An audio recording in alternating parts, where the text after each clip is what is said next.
Hello everyone, কি অবস্থা তোমাদের অ্যান্ড কেমন আছো সবাই? তো আই হোপ সবাই ভালোই আছো। তো ভিডিওর ফার্স্টেই দেখতে পাচ্ছ যে বৃষ্টি শুরু হয়ে গেছে। তো খেতে যাবো অ্যাকচুয়ালি দাওয়াত। তো বৃষ্টি দেখেই সবার মন খারাপ হয়ে গিয়েছিল। যাই হোক, একটু কিছুক্ষণ পরেই হচ্ছে বৃষ্টিটা থেমে গিয়েছে।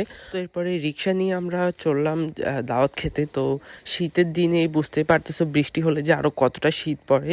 তো সেদিন তো সূর্যের কোনো নাম গন্ধই নেই। তারপরে রাস্তায় দেখতে পাচ্ছ প্রচন্ড কুয়াশা, সেই কুয়াশায় আমার সর্দি লেগে গেছে। তো যাই হোক, এরপরে চলে আসলাম মানহার ফুফির বাড়িতে। তো আজকে মেইনলি হচ্ছে মানহার ফুফি সবাইকে দাওয়াত দিছে, তো সেই উপলক্ষে আসা।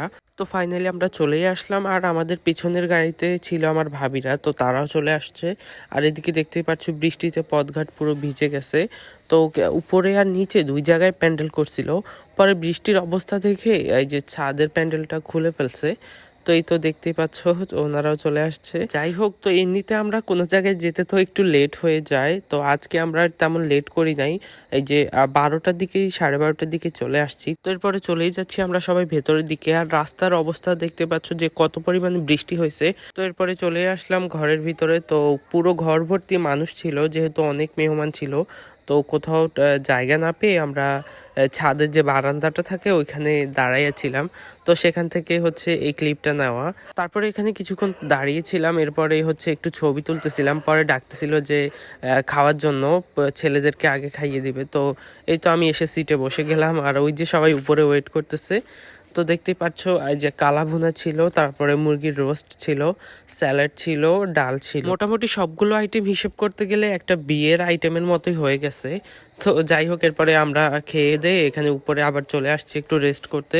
তো এরপরে এখন মহিলাদের খাওয়ার পালা, তো সবাই গেছে মহিলারা খাওয়ার জন্য। তো যাই হোক, এরপরে খাওয়া দাওয়া শেষে যেহেতু শীতের দিন আবার বৃষ্টি পড়তেছে, তো কেউ আর সেখানে তেমন বেশিক্ষণ ওয়েট করে নাই। আমরা এই তো খেয়ে দিয়ে এরপরে সবাই চলে আসতেছি। খুব বেশি টাইম সেখানে থাকি নাই, প্রায় 1 ঘন্টার মতো ছিলাম। তো এখন আমরা 3টার দিকে বাড়িতে চলে আসতেছি। তো এই তো দেখতেই পাচ্ছ পানিতে যাতে সে না ভিজে যায়, আমি সাফওয়ানকে কোলে করে নিয়ে যাচ্ছি। যাই হোক, এরপরে আমরা এই যে ছাদে প্লাস হচ্ছে রাস্তায় আমরা কি কি পিকচার তুলছিলাম সেগুলোর কিছুটা তোমাদের সাথে শেয়ার করব। তো ভিডিও লাস্টে সেগুলো অ্যাড করে রাখছি, সেগুলো তোমরা দেখতে থাকো। তো আজকের ভিডিওটা খুব বেশি বড় করতে পারিনি, তো এটাই ছিল আজকের ভিডিও। ভালো থাকবেন, সুস্থ থাকবেন, আল্লাহ হাফেজ।